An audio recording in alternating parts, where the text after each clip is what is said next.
Sometimes game developers just don't appreciate the gold that they're sitting on, because every so often you'll probably finish a game and wonder why that single outstanding level wasn't, the entire game. There are of course so many moving parts to the creation of any video game, yet these 10 titles all made it clear that a more exciting, entertaining and thrilling title was basically encased within it. So let's take a look at them. As I'm Jules, this is WhatCulture.com, and these are 10 better games that were secretly hidden in other video games.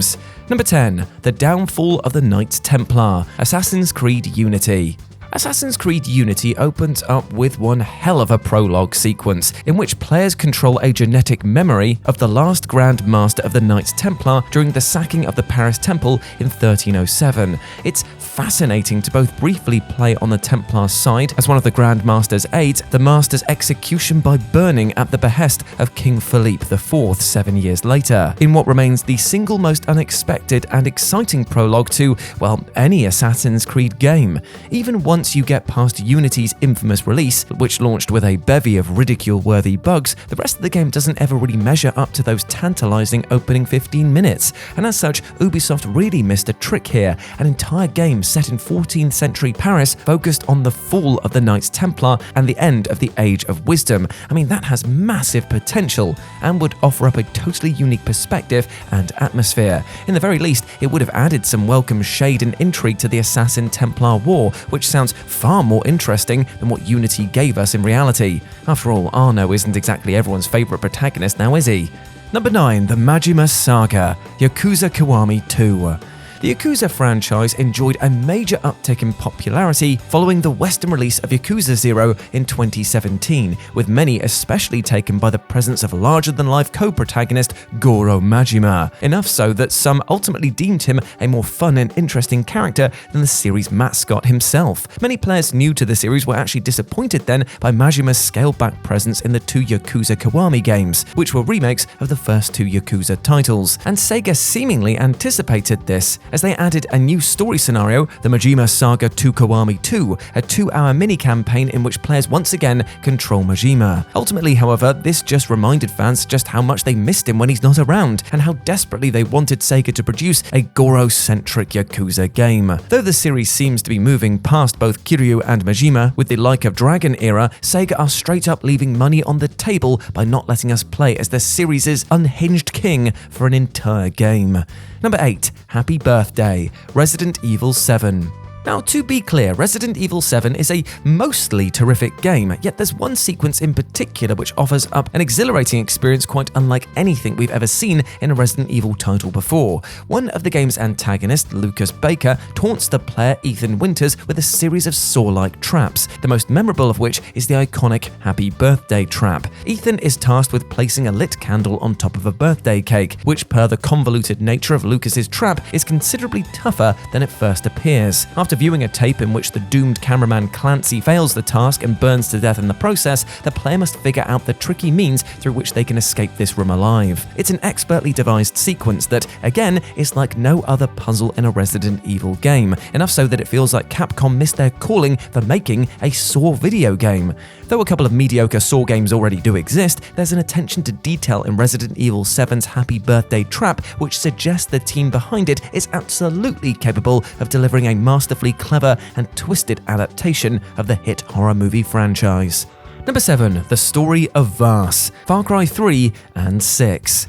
Far Cry 3 marks the point at which the open-world FPS franchise truly became a AAA phenom, and much of its success was credited to a fantastic marketing campaign which played up the presence of the antagonist pirate lord VAAS. VAAS is by far the most interesting thing about Far Cry 3, so it's a shame that his role in the game is pretty relatively short-lived, ultimately being dispatched in an underwhelming quasi-boss fight. The game unfurls a fair degree of VAAS's vicious backstory, though it also leaves enough up in the air to merit further exploration.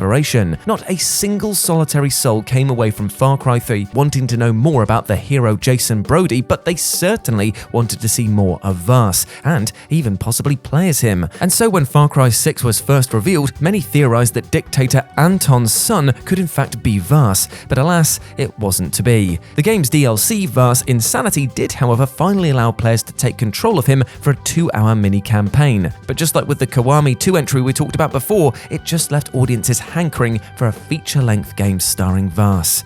Number 6. The Bat Family, Batman Arkham Knight. Batman Arkham Knight teased one hell of a break with the series' formula, which sadly didn't actually come to pass. In the game's early Ace Chemicals level, Batman gets unexpectedly gunned down by the Joker whilst attempting to stop Scarecrow's fear toxin, at which point the perspective shifts to Jim Gordon.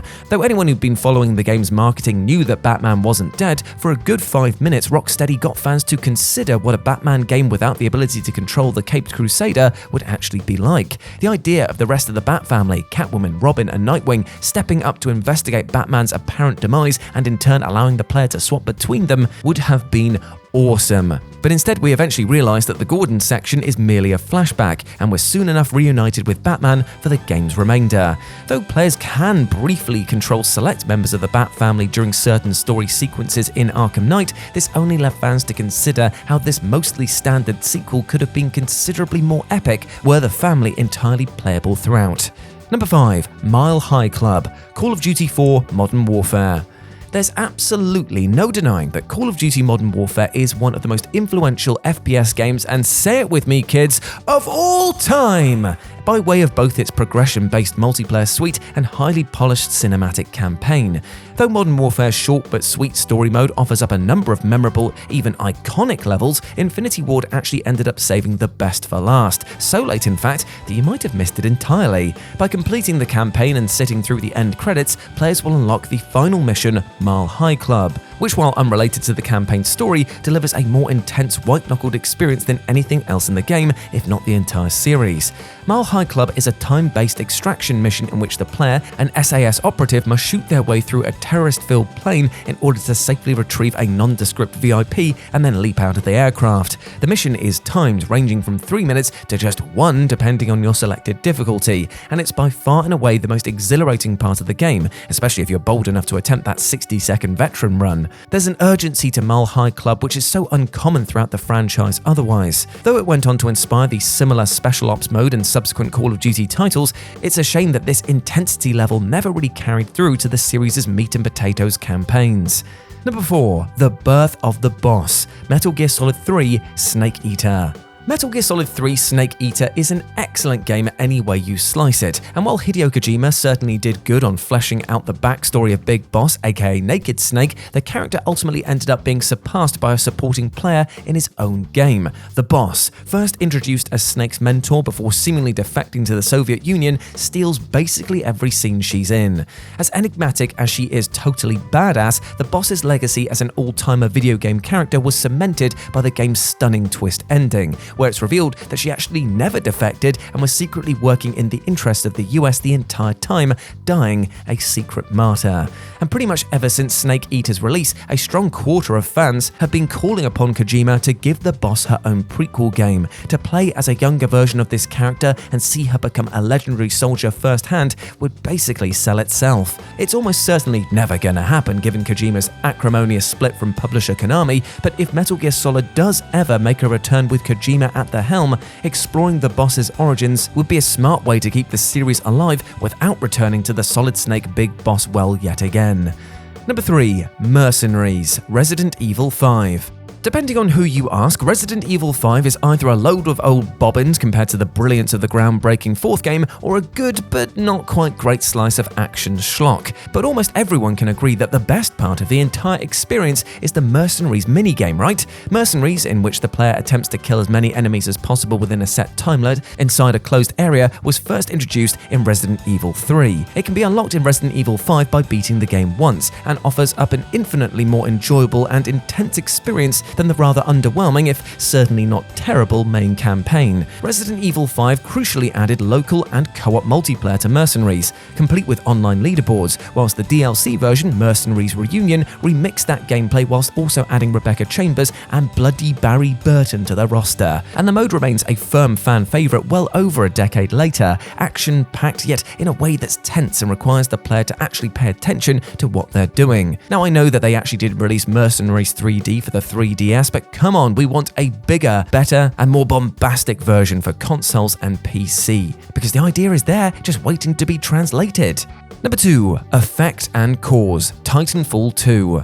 Now, Titanfall 2 is generally accepted to be one of the most robust single-player FPS campaigns of the last decade, courtesy of its spectacular level design and tight, fluid gameplay. Yet, general esteem for Titanfall 2's campaign is elevated significantly by a single show-stealing level, Effect and Cause, which proved so mind-meltingly innovative as to end up with its own Wikipedia page. Effect and Cause allows the player to travel between the past and present at the press of a button, to traverse the wreckage of an Ares division in the present and its pre-destruction state in the past. Both past and present allow the player to reach areas that are otherwise inaccessible, though also uncover threats not present in the other timeline, ensuring the time hopping must be deployed strategically. It's an ingeniously executed level, enough so that some lamented that it only lasts around 25 minutes, given that an entire game could easily be shaped around such a clever concept. Granted, one can imagine that crafting such a complex level requires considerably more dev time and resources than a more conventional temporary singular FPS mission, but in the 6 years since Titanfall 2's release,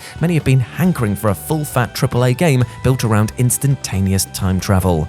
And number 1, The Adventures of Young Nate and Sully, Uncharted 3: Drake's Deception. Though a well-oiled action-adventure blockbuster in its own right, few will hold up Uncharted 3 as their favourite entry into the series, yet it did introduce one inspired segue, which is young Nathan Drake. 2 chapters in the game are devoted to exploring Nate's origin story and inevitably teaming up with a younger Sully. And though these missions comprised maybe 30 minutes out of an 8-hour game, they left many fans eager for an outright Nathan Drake prequel spin-off. Uncharted 4 similarly featured further flashback chapters to flesh out Nate's earlier life, yet that did nothing to quell the thirst for a game which ditched the present-day stuff entirely and focused on Nate in his younger adventuring days. A young Indiana Jones-esque adventure in which Nate and a younger, more physically able Sully travel the world hoovering up treasure sounds like an absolute blast, and in light of Nate's quasi-retirement at the end of Uncharted 4, it would be an organic way to keep his story alive. As entertaining as Uncharted 3 is, if the bulk of the game had been framed by a larger, more expansive prequel story,